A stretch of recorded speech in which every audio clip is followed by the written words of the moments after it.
Hi, I'm Dr. Christiane Northrup, an OBGYN physician and authority on everything that can go right with your body. I'm here to tell you how to transform your health and truly flourish while making your life easy, or at least easier.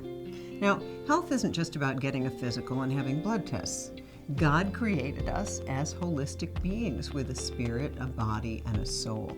And when we aren't feeling well, we have a tendency to always think that it's a physical illness related to what we've been eating or drinking or whether we've been exercising or getting enough rest. And that's absolutely true, but feeling to blame, like you caused it because you're not good enough, not worthy, or that you caused the problem is the last thing you want to do. Still, it's important to connect the dots because your emotions have very direct and powerful influence on your physical health.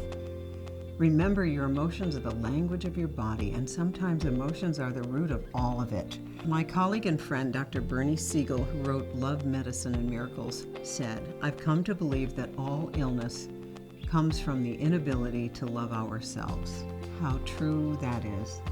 And that is because our emotions are the connection between our small self, the ego, and the divine self, the part of you that is eternal, immortal, and lives outside of space and time. Now, in this video, I'm going to share with you how you can connect directly to the divine healer within, and that's pretty powerful and exciting. Now, the divine within you, how to do it. Over the past 3 decades of my experiences as an OBGYN physician, mother, midlife woman, I've developed a revolutionary new approach to women's health and wellness that acknowledges the seamless unity of our bodies, minds, and spirits. And I'm not the only one, I've got many colleagues. Each of us has inner guidance available, and we can tune into it to create vibrant health. We're born with this inner guidance. It comes in the form of the emotions and desires, the things that our attention is naturally drawn to. So I want you to take a minute, let's just stop there for a minute, and think about what you were naturally drawn to as a child. Maybe a child of age 4 or 5, but where you really know is age 9, 10, 11.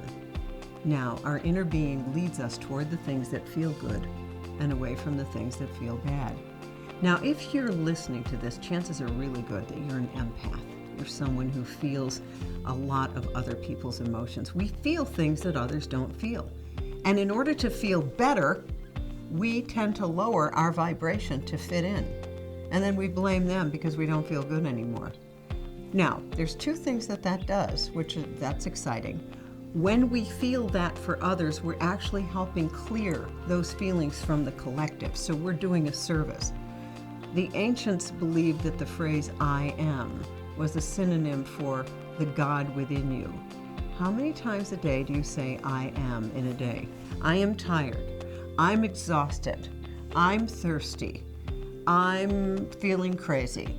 Whenever you say "I am," you are affirming the divine within you and that divine power. So I want you to start changing the "I am" to something powerful, because when it's always negative, you could be cutting off your connection to healing energy. And remember, even though as an empath you feel the things that others aren't feeling and you are helping heal it in the collective, you yourself shouldn't be lowering your vibration. It brings everything down. Stay in the light that you are and don't expect someone else to change. You have to be the beacon. You got to be the lighthouse. Now, our bodies are permeated and nourished by spiritual energy and guidance.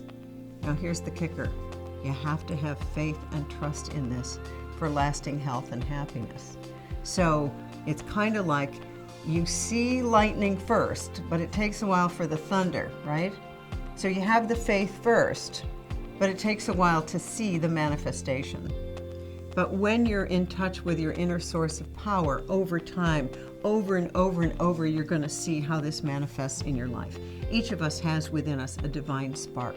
We are inherently a part of God, Goddess, Source, all that is. So, how does the emotional body work? First of all, know that you're hardwired to seek love, joy, fulfillment, and health, and the sweetness in life. But Now, this is like the lesson on planet Earth. We've been talked out of our desires as children. In fact, I think we pick the parents who are going to talk us out of our desires as children so we can strengthen in those areas. But we can trust the feelings that make us want to get up in the morning. Our desires allow the healing life force to come through us and replenish our bodies. They're what make life worth living. They make up our hopes and dreams. They are what our soul came to do. They hold the keys to healing, not only our bodies, but our entire lives. As a physician, I've seen how our inner guidance comes in the form of bodily symptoms and illnesses. When we're living lives devoid of pleasure, joy, and hope, then we can get sick. Illnesses are designed to bring our attention back to the things that are really important. How many patients have I had who would say things like, "Thank God I had cancer, it saved my life." More than you'd think. Things that give our lives meaning and joy actually keep us wanting to live. But the aspects of life that we often put on the back burner until someday, that unlived part of life can show up as premenstrual syndrome, pelvic pain, fibroids, chronic vaginitis, you name it. All are related to the context of a woman's life and her beliefs in what is possible. All those beliefs result in biochemical changes in our cells. Our thoughts, our beliefs, our behavioral patterns are all driving medical conditions. That's the missing link to optimal health on all levels. So, how do you connect with the divine within to be healthy? Guess what? A perfect diet or running 3 miles a day won't make you feel well if you have a subconscious belief that you're not good enough, that you're not pretty enough, that you're the wrong gender. When you hold emotions associated with incest or abuse and feel unworthy. So the best way to express this divine part of ourselves and become all of who we are is to release emotions of shame. Do you remember the movie Good Will Hunting? I remember when Matt Damon in that character with Robin Williams, he'd been beaten by his father, and the therapist, played by Robin Williams, says, "It isn't your fault. It wasn't your fault." And Matt Damon weeps because someone has finally seen his pain. We need to have our pain witnessed by someone who understands. And if you don't have anyone else to witness, go to a tree, go to a rock, go out into nature and let nature witness it for you. When you heal yourself, you help heal everybody. Your body directs you, and your body lets you know what feels good and right and what doesn't. Like you walk into a room and you sort of feel like, and you go, "Oh, so what's wrong with me?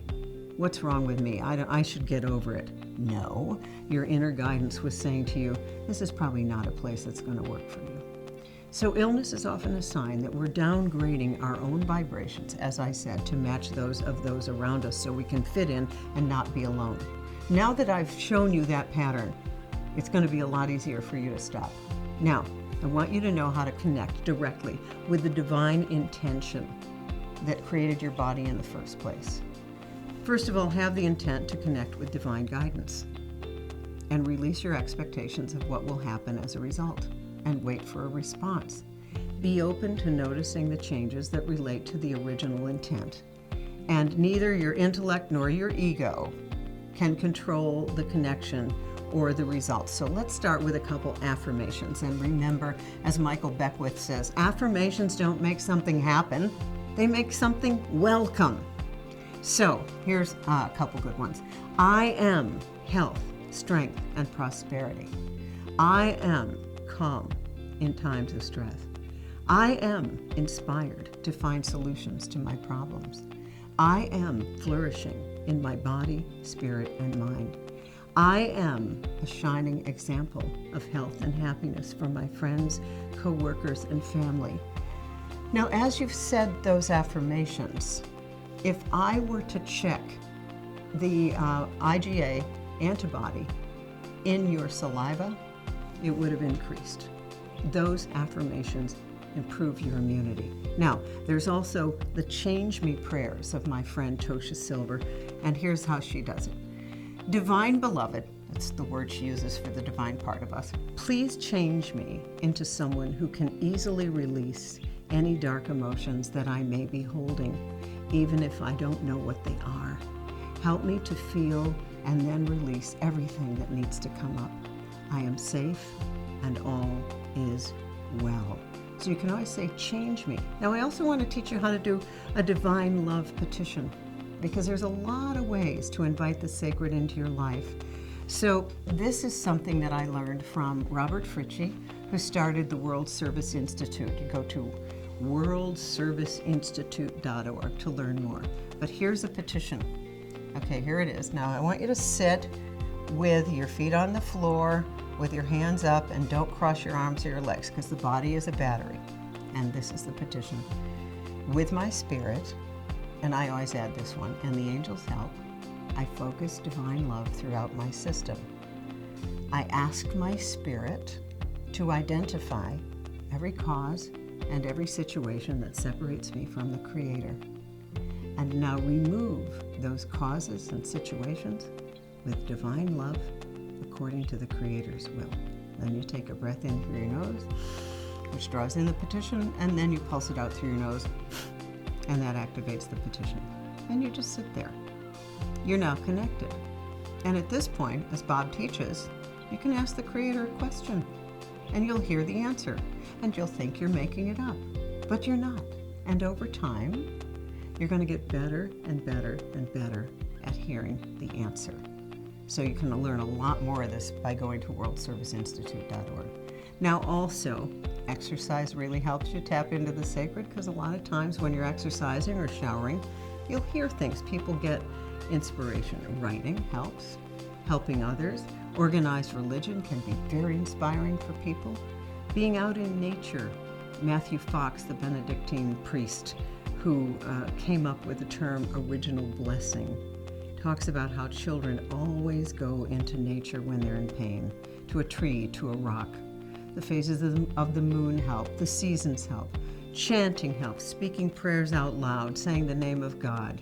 The Kabbalah letters, when spoken aloud, have healing properties. There is, of course, the law of attraction. As you vibrate, so you attract. It's the number one law in the universe. Find your own spiritual center and inner guidance. You're still going to have to address the difficult areas of life, because we are all here to do human homework. That's why you're here. But when you do it, you lighten the load for absolutely everyone. In conclusion, Jesus said, the kingdom of heaven is within, and we can all make this spiritual connection through our inner guidance. We need to stop and tune into it and go no further than ourselves to find it. It can be as simple as falling in love with yourself and with your body and awakening to the divine within. This is the path for our individual healing and the healing of the planet and humankind as well. It takes courage, and you can do it. For more inspirational tips, visit my blog and explore drnorthrop.com, where you will find wisdom for your body, mind, and spirit, and discover the connection between your thoughts, beliefs, physical health, and life circumstances. And remember, you're in the driver's seat of your health, and achieving health can be easier than you think.